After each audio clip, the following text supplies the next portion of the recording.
Hello friends, welcome back இப்பிக்ரோஸ் தமிழ்.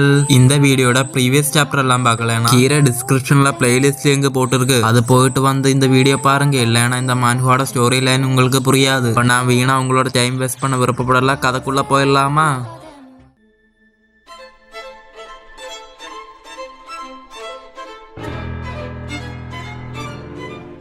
சாப்டரோட ஸ்டார்டிங்ல அந்த வீச்சான் சொல்றா, மஜிஸ்ட்ரே நான் அதுக்கு உங்களுக்கு ஆன்சர் சொல்றேன். ஜெனரல் ஃபூட்டியானியை சுத்தி வளைச்ச அசாசியன் அங்கிருந்து ஃபுல்லா காணாம போயிடுச்சு. இந்த வயசான ஆளுக்கு அங்க செக் பண்ணி பாக்குறதுக்கு ஒன்னும் கிடைக்கல. அங்க ஒரு ட்ரைஸ் போலும் வெட்ட வைக்காம அவங்க அங்க இருந்து காணாம போயிட்டாங்க. அப்ப ஹீரோயின் கடுப்பா இருந்த சேரை உடைச்சிட்டு சொல்றா, எவ்வளவு காசானாலும் பரவாயில்ல, இந்த அசாசியன் குரூப்போட பின்னாடி இருக்கவங்கள வெளியே கொண்டு வா. அப்ப அந்த ஆள் சொல்றா, சரி மெஜிஸ்ட்ரே, நான் இங்கிருந்து திரும்பி போய உடனே இந்த ஷெங்ஃபாங் சிட்டில இருக்க எல்லா கார்ட்ஸு கிட்ட ஆக்ஷன் எடுக்க சொல்றேன். நான் நிச்சயமா இந்த ஆணைக்கு ஏத்த மாதிரி நடக்க அப்படியே மனசுல நினைக்கிறா. முன்பு அப்போதும் பார்த்தது இல்லாத இந்த மட்ரஸார ரொம்ப அதிகமா இருக்குது. என்னால கூட இது தாங்க முடியல. இப்ப சில நாளுகள மஜஸ்ட்ரியோட ரிலே என்னன்னா சரியா என்னால பார்க்க முடியல. இப்ப கியூனோட ஸ்பிரிச்சுவலிட்டி எண்ணி பார்க்காத அளவுக்கு இருக்குது. அப்போ ஹீரோயின் அங்கிருந்து சொல்றா, ஒருவேளை அவங்கள கண்டுபிடிச்சிட்டீங்கன்னா ஒரு மெர்சியும் காட்டாம ஃபுல்லா டிஸ்ட்ராய் பண்ணிடுங்க. அப்ப அந்த ஆளு சரி மஜிஸ்ட்ரி, இந்த ஓல்டு மேன் கடைசி வரை விசாரிச்சு அவங்கள எல்லாம் கண்டுபிடிச்சு எலிமினேட் பண்ற. கடைசியில ஒருத்தன் கூட மிஞ்சாது. அப்ப ஹீரோயின் அங்கிருந்து சரி இங்கிருந்து கிளம்பி போ. அப்ப அந்த ஆளு, நான் உங்களுக்கு எப்போ ஒபே பண்ணுவேன் மஜிஸ்ட்ரி. அப்படியே வெளியில வந்துட்டு நினைக்கிறா, நான் கொஞ்ச நேரம் அங்கிருந்த கண்டிப்பா காலியா இருப்பேன். நான் கொஞ்சம் கூட எக்ஸ்பெக்ட் பண்ணவே இல்லை. ஜெனரல் ஃபியூட்டியானுவே இவ்வளவு உயர்வா பார்த்துட்டு இருப்பாங்கன்னு. அவரு நல்ல ஒரு ஃப்ரெண்டை எதிர்காலத்துக்கு உருவாக்கி வச்சிருக்கா. அப்ப அங்க ஒரு குட்டி பொண்ணு வந்துட்டு சொல்றா, மாஸ்டர் சூஃபாங், நீங்க எதுக்காக இவ்வளவு தடுமாறிட்டு இருக்கீங்க? என்னோட சிஸ்டர் உங்களுக்கு ஏதாச்சும் பிரச்சனை கொடுத்தாங்களா? அப்ப நான் உங்களுக்கு ஹெல்ப் பண்ணட்டுமா? அப்ப அந்த ஆளு பதறி போய் சொல்றா,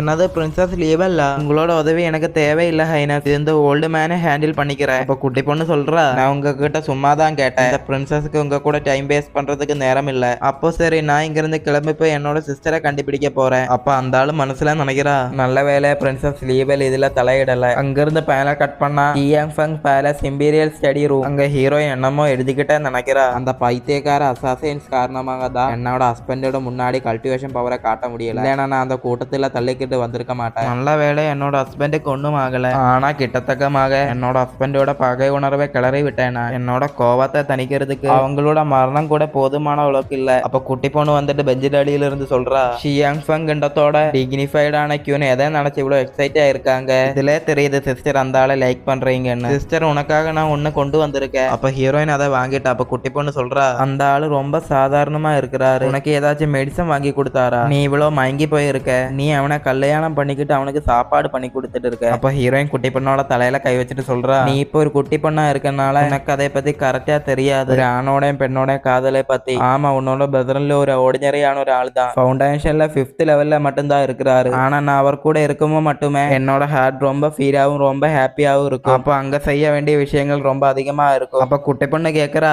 என்னோட சிஸ்டரை இவ்வளவு ஹாப்பியா வச்சிருக்க அந்த மகிழ்ச்சியான விஷயம் என்ன? அப்போ ஹீரோயின், அப்ப குட்டி பொண்ணு, என்ன சிஸ்டர் இப்படி பாக்குது? அப்ப ஹீரோயின் கண்ணத்தை பிடிச்சு கழுகிட்டே சொல்றா, இவ்வளவு சின்ன வயசுல நீ ரொம்ப அதிகமா பேசிட்டு இருக்க. அப்ப குட்டி பொண்ணு, சிஸ்டர் எனக்கு வலிக்குது, என்ன மன்னிச்சிடு, என்ன மன்னிச்சிடு. ஹீரோயின் வெளியே பார்த்துட்டு நினைக்கிறா, ஐயோ இது நல்லதுக்கு இல்ல, ரொம்ப லைட் ஆயிடுச்சு. வழக்கமா என்னோட ஹஸ்பண்ட் கடையில வேலை பார்க்க போகும்போது அப்ப நான் இந்த பேலஸுக்கு வந்து சின்னதா வேலை பண்ணிட்டு போவேன். ஐயோ இன்னைக்கு ஒரு ஆக்சிடென்ட் ஆயனால நான் சீக்கிரமா இங்கிருந்து போயாகணும். ஹஸ்பண்ட் அங்க திரும்பி போய் நான் இல்லைன்னு கண்டுபிடிக்க கூடாது. குட்டி பொண்ணு, சிஸ்டர் நீ இப்படி சொல்லிட்டு அங்க பார்க்கும்போது ஹீரோயின் அங்க பார்த்தா குடுகுடுன்னு ஓடிட்டு இருக்கு. அப்ப குட்டி பொண்ணு சொல்றா, இதுதான் பெரியவங்களோட உலகமா? சரிதான், நான் இன்னும் வளரணும். அவ என்ன சொல்லிட்டு போனா ஒரு குழந்தைய, நான் ஒரு சின்ன பொண்ணு கிடையாது. அங்க ஹீரோ கண்ணு அங்க இங்கே நடந்துட்டு சொல்றா, ஐயோ எனக்கு ரொம்ப பதட்டமா இருக்கு. என்னோட வைஃப் அங்க போனா அவளை நான் வழியில அங்க பார்க்கவே இல்லை. டேமிட், நான் அந்த சீலை ஓபன் பண்ணிட்டு என்னோட வைஃப் என்னால ஈஸியா கண்டுபிடிக்க முடியும். ஆனா திரும்பி மோட்டல் ஸ்டேட்டுக்கு வரும்போது ரொம்ப ஆன்சியஸா இருக்குமே. அப்படி நினைச்சிட்டு இருக்கும் போது ஹீரோயின் டோர் ஓபன் பண்ணி வந்துட்டு அப்படியே சிரிக்க ஆரம்பிச்சிட்டா. அப்ப ஹீரோ சொல்றா, என்னோட வைஃப் உண்மையில கிரேட் தான். அப்ப ஹீரோயின் வந்து ஹக் பண்ணிட்டு கேக்குறா, ஹஸ்பண்ட் நீங்க கடைசியில திரும்பி வந்துட்டீங்களா? அப்ப ஹீரோ சொல்றா, நான் உன்னை ரொம்ப நேரமா தேடி கவலைப்பட்டு இறந்திருப்பேன். அப்ப ஹீரோயின் சொல்றா, நான் உன்னை கண்டுபிடிக்கிறதுக்காக ரொம்ப ட்ரை பண்ணேன். ஆனா நீ திடீர்னு காணாம போயிட்டு திரும்பி வரலனா அது நினைச்சு எனக்கு ரொம்ப பயமா இருந்தது. அப்ப ஹீரோயினை டைட்டா ஹக் பண்ணிட்டு நினைக்கிறா, இந்த விஷயம் என்னோட வைஃபை ரொம்ப கவலைப்பட வச்சது. அதனால இதுக்கு பின்னாடி இருக்கவங்களை மீட் பண்ற நேரம் வந்துடுச்சு. என்னோட வைஃபை கவலைப்படுத்தி நான் சும்மா விட மாட்டேன். அப்படியே ஹீரோ அங்க நடந்து நினைச்சு பாக்குறா. அந்த அசாசின் கிட்ட ஹீரோ கேக்குறா, இதுக்கெல்லாம் பின்னாடி யாரு இருக்கிறது? Celestial method beeping the heart, அப்படியே ஒரு டெக்னிக்கை யூஸ் பண்ணி அவனோட கான்சியஸை பார்த்துட்டு சொல்றா. அப்ப இவன் தானே இதுக்கு பின்னாடி இருக்க மாஸ்டர் மைண்ட். ஆனா இப்ப அர்ஜென்டா செய்ய வேண்டிய விஷயங்கள் சிலது இருக்குது. அப்போ ஹீரோயின், ஹஸ்பண்ட் நான் ஃபுட்டை ரெடி பண்ணி வச்சிருக்கேன், வா சாப்பிடலாம். அப்போ ஹீரோ சரி நான் இவ்வளவு நேரமா உன்னை தேடிட்டு இருந்ததுனால என்னோட ஹஸ்பண்டோட வயிறு ரொம்ப காஞ்சி போயிடுச்சு. அப்படி போய் அங்க உட்கார்ந்துட்டு கை வச்சு ஆக்ஷன் காட்டிட்டு இருக்கா. அப்போ ஹீரோயின் ஓ உங்களுக்கு நான் ஊட்டி விடணுமா, ஓகே ஓகே நீ ரொம்ப அதிகமா சாப்பிடலன்னா நான் உண்மையில கோவப்படுவேன். அப்ப ஹீரோ நினைக்கிறா இதுதான் வைஃபோட சாப்பிடுறது. அப்படியே சொல்றா இது நான் எவ்வளவு சாப்பிட்டாலும் நைட்டுக்கு ஆக்ஷனுக்கு இது ஸ்ட்ரெங்தா இருக்கும். இப்போ ஹீரோயின் பொறுக்கி பயல அப்படியே ஹீரோயினை தூக்கிட்டு சொல்றா எனக்கு என்னோட வைஃபோட மீல் தான் ரொம்ப டெலிஷியஸா இருக்கும். இப்போ உன்னோட ஹஸ்பண்ட் ஃபுல்லு பசியில இருக்க. அப்ப ஹீரோயின் கேக்குறா நீ வெளிப்படையாக தவறான காரியங்கள் செய்ய பாக்குறியா, வைஃப் நான் என்னோட வயிறு நிறைய சாப்பிட்டேன், இப்போ நம்மளோட உடம்புக்கு நல்லது ஒண்ணு பண்ணுவோம். அப்போ ஹீரோயின் டே கிட்ட வராதடா, பின்ன அங்க என்ன நடந்திருக்கும்னு நீங்களே இமேஜின் பண்ணிக்கோங்க கைஸ். அப்படியே எல்லாம் அங்க நடந்து முடிஞ்சிட்டு ஹீரோயின் வீண்டு சாப்பிட உட்காந்துட்டு ஹீரோயின் சொல்றா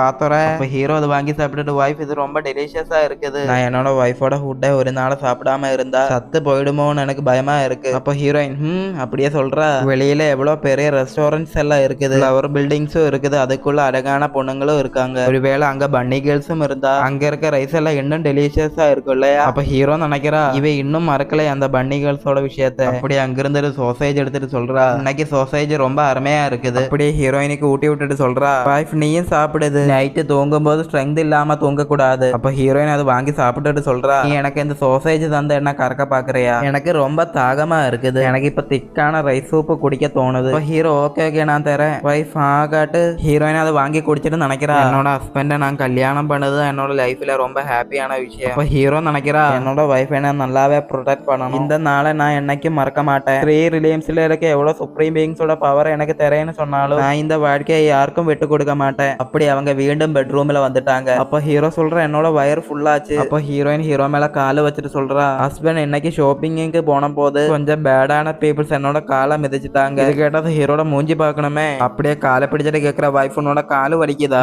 உனக்கு தடவி விடுறேன். அப்ப ஹீரோயின் ஓகே. அப்ப ஹீரோ கேக்குறா வைஃப் இந்த ஃபெஞ்சி சிட்டி ரொம்ப அன்ஸ்டேபிளா இருந்துட்டு வருது, நாம இங்க இருந்து வேற எங்கேயாச்சும் மூவ் பண்ணலாமா. அப்ப ஹீரோ என்னது வேற எங்கேயாச்சா. அப்ப ஹீரோ சொல்ற நான் ஒரு மவுண்டன் ரிவரும் இருக்க இடத்த கண்டுபிடிக்கிறேன், நாம ஃபார்மிங் பண்ணலாம், ஃபிஷ் பிடிக்கலாம், அப்புறம் உன்னோட சாப்பாடு சாப்பிட்டுட்டு அங்க இருக்க வீவ்ஸை என்ஜாய் பண்ணலாம். அப்படியே நாம ரெண்டு பேரும் ஒரு பார்த்துக்கிட்ட வயசாயிடலாம்பா போலாமா. அப்ப ஹீரோயின் நினைக்கிறா எனக்கு உண்மையில என்னோட ஹஸ்பண்ட் கூட அந்த மாதிரி இடத்துக்கு போனோம்னு இருக்கு, ஆனா நான் அங்க போனா மத்த கிங்ஸ் எல்லாம் இந்த கிண்டத்தை கேஎஸ்ல தள்ளிடுவாங்க. அப்படியே ஹீரோயின் சொல்ற போக வேண்டாம். அப்படியே அங்கிருந்து அழுதுகிட்டே சொல்றேன் எனக்கு இங்க இருந்து போக வேண்டாம் ஹஸ்பண்ட், நான் இங்க வாடுறதுக்கு பறக்கப்பட்டுட்டேன், இந்த சிட்டியோட ஸ்நாக்ஸ், இந்த சிட்டியோட மேக்கப், அது மட்டும் இல்ல சுன்ஃபாங் பவுலியன்ல ஃபேர்னஸ் தெராப்பியும் இருக்குது, எல்லாம் விட்டுட்டு நாம எப்படி இங்கிருந்து போகிறது. அப்ப ஹீரோ நீ அடாத, நாம இங்கிருந்து போக வேண்டாம், ஃபியூச்சருக்காக கொஞ்சம் கேர்ஃபுல்லா இருக்கலாம்னு நினைச்சேன். அப்படியே ஹீரோ நினைக்கிறா இதை பத்தி நான் கொஞ்சம் கூட நினைச்சு பார்க்கல, இதுக்கெல்லாம் காரணமா இருக்கோம்னா மொத்தத்தை காலி பண்ணிட்டா வீண்டும் இந்த சிட்டி சேஃப் ஆயிடும் இல்லையா. இப்ப எனக்கு முக்கியமானது என்னோட வைஃபை ஹாப்பியா வைக்கிறது தான். அப்ப அங்க ஹீரோயின் நினைக்கிறா இந்த அசாசினேஷனால என்னோட ஹஸ்பண்ட் என்னை பத்தி இவ்வளவு கவலைப்படுவோன்னு நான் கொஞ்சம் கூட எதிர்பார்க்கல. நாளைக்கு என்னோட ஹஸ்பண்ட் ஸ்டோருக்கு கிளம்பி போய் உடனே நான் இங்க இருந்து கிளம்பி போய் இதுக்கு பின்னாடி இருக்கவங்களை கண்டுபிடிக்கணும். அப்போ அங்க ஹீரோ நினைக்கிறா இந்த அசாசினேஷன் என்னோட வைஃபை இவ்வளவு பயப்பட வச்சிருக்கு, அதனால நாளைக்கு நான் இங்க இருந்து ஸ்டோர்ல போக போறேன்னு சொல்லி இதுக்கு பின்னாடி இருக்க அந்த மாஸ்டர் மைண்டை போட்டு தள்ள போறேன். என்னோட வைஃபை இது மாதிரி டேஞ்சர்ல நான் விட மாட்டேன். அப்போ ஹீரோயின் அங்கிருந்து நினைக்கிறா என்னோட ஹஸ்பண்டை இது மாதிரி டேஞ்சர்ல நான் இனிமே விட மாட்டேன்.